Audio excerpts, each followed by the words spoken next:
So here I am, sitting on this bench, got nothing better to do, so I figured I'd tell my story to whoever wants to listen. My name's Forrest Gump, and man, I've had one crazy life. My mama always told me this thing about chocolates. She said life's like a box of chocolates. You never know what you're gonna get.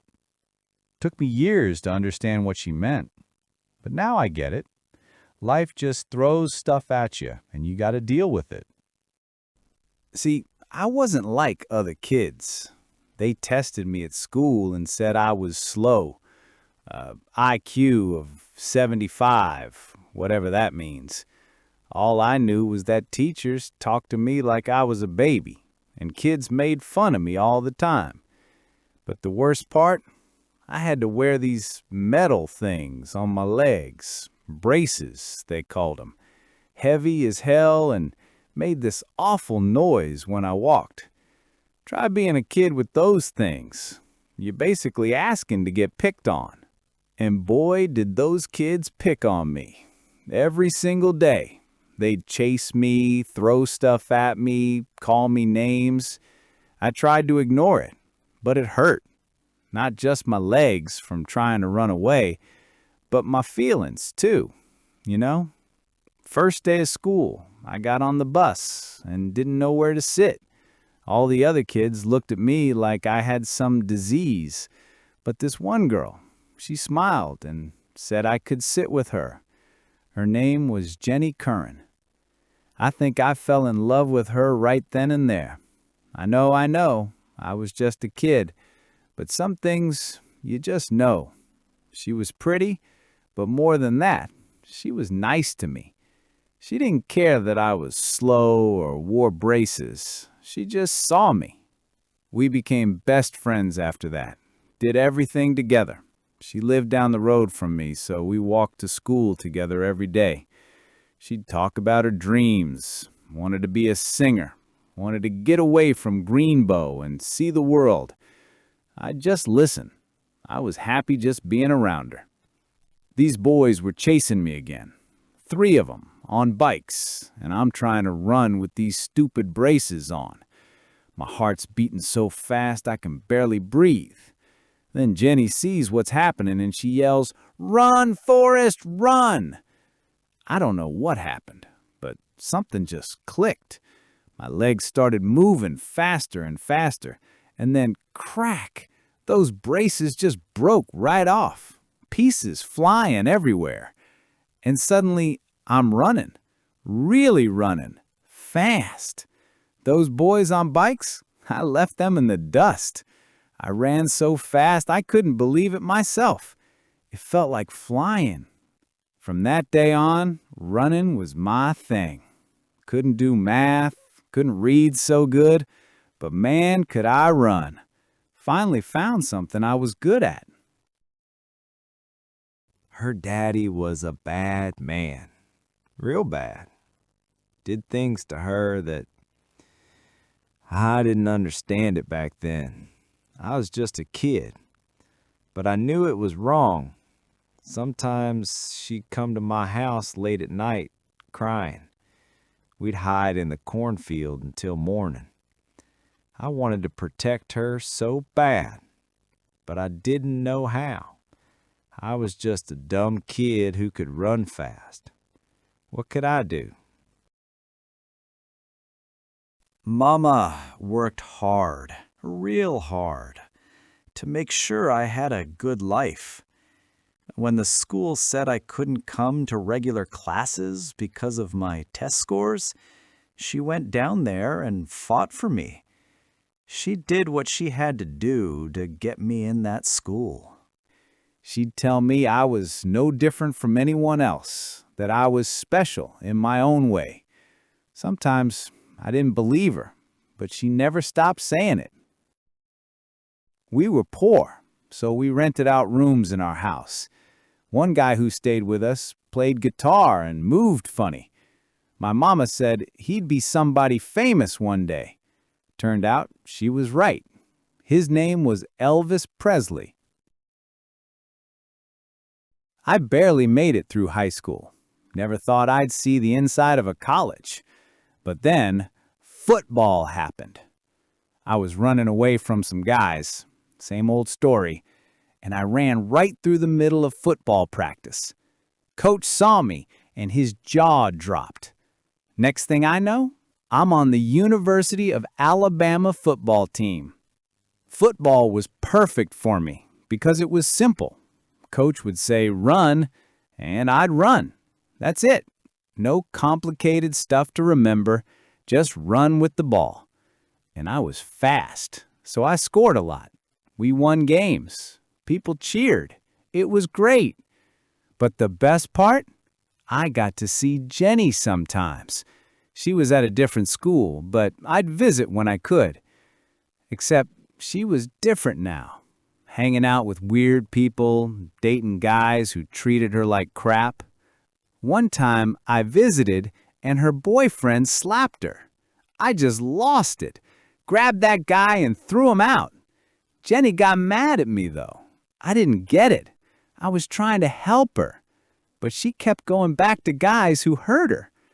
That's when I realized something was broken inside Jenny. Something I couldn't fix, no matter how much I loved her.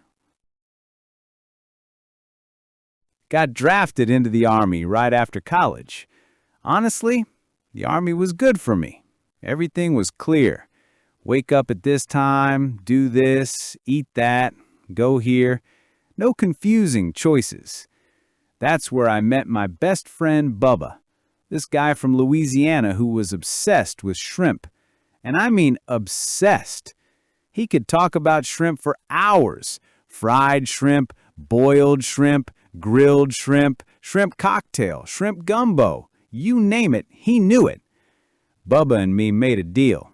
After the Army, we'd start a shrimp business together. The Bubba Gump Shrimp Company, he called it. I shook on it because that's what friends do. We had this officer, Lieutenant Dan. Good guy, tough as hell. But he had this weird idea that he was supposed to die in war. Said his whole family died in every war America ever fought, and it was his destiny too. Gave me the creeps when he talked like that. Hot, sticky, scary. Every day you'd wake up not knowing if you'd make it to tomorrow. We'd walk through the jungle and you could feel the danger everywhere. Then one day, all hell broke loose. Bombs exploding, trees on fire, people screaming. Pure chaos. I ran, but not away. I ran to find my friends. Found Bubba shot up real bad. Picked him up and started carrying him out. He was talking about shrimp, about going home, but I could feel him getting weaker. Then he just stopped. My best friend died right there in my arms. I couldn't save him. I tried, but I couldn't. I also pulled Lieutenant Dan out. He lost both legs, but instead of being grateful, he was furious with me. Said I should have left him there to die. Said I ruined his destiny. That hurt worse than any bullet could. I saved his life, and he hated me for it. They gave me a medal. The president shook my hand and everything. Asked me how I felt. I said I had to pee because I really did. Everyone laughed, but I wasn't joking. The medal was nice and all, but it didn't bring Bubba back. It didn't give Lieutenant Dan his legs back. Just a shiny thing on my chest. I kept my promise to Bubba, though. Bought a shrimp boat with the money the Army gave me. Named her Jenny because I'm an idiot who can't stop thinking about that girl. Problem was, I didn't know anything about shrimping, except what Bubba told me. First few months were terrible. I go out all day and come back with barely anything. Other fishermen laughed at me behind my back. Maybe to my face, too, I'm not sure. Then Lieutenant Dan showed up. He'd been drinking heavy, angry at everything.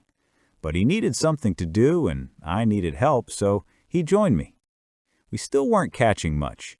Dan would get drunk and yell at the sky, especially during storms. I thought he was crazy. Maybe he was. But he was my friend. Then, a huge storm hit. Hurricane Carmen. Biggest storm I ever saw. Most boats went to shore, but Dan wanted to stay out. He tied himself to the mast like a madman, screaming at God. Thought we were going to die for sure, but we didn't. And when we got back to port, we found out most other boats got destroyed. Just like that, we were the only ones left fishing. Started catching shrimp like crazy, more than we could handle. The Bubba Gump Shrimp Company became huge. We got rich, really rich.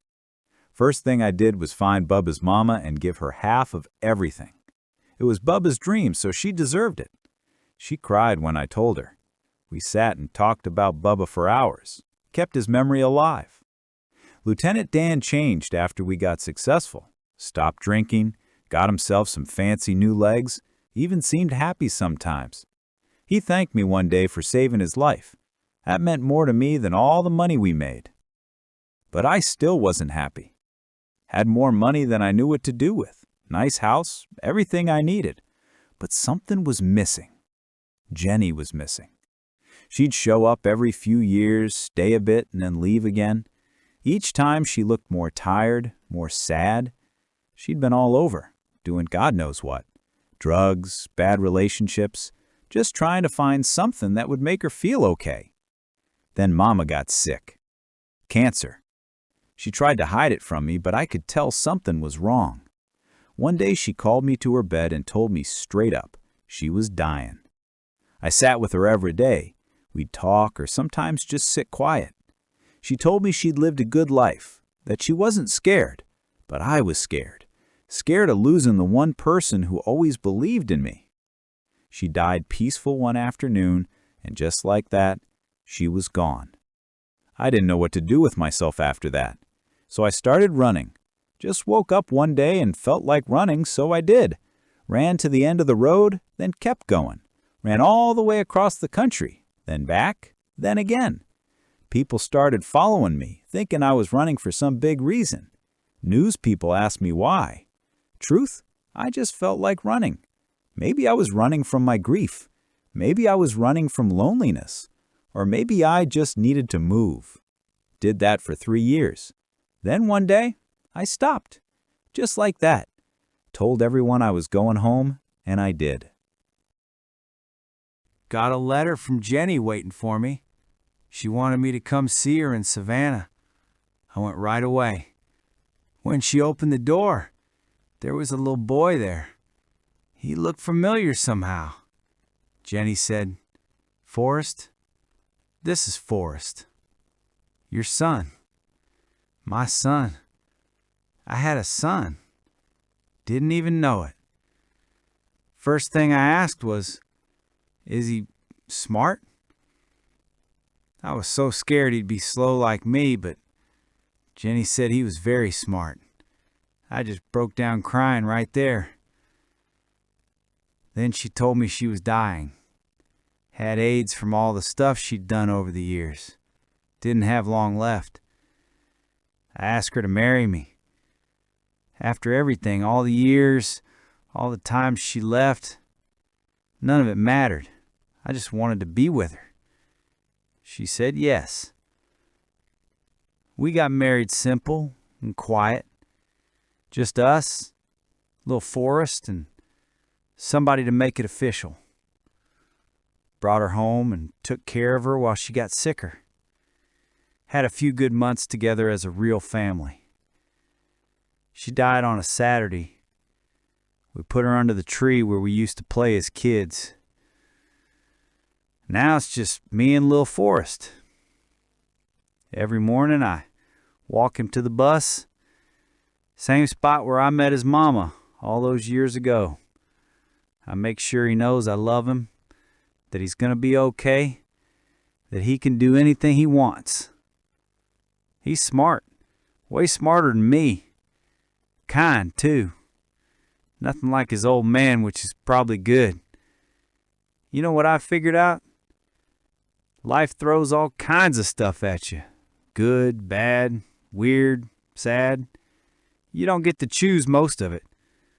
But you can choose to keep going. To keep your promises. To love people even when they can't love you back right. To do what's right even when it's hard. Maybe I'm not smart, but I figured that out. My mama was right about those chocolates.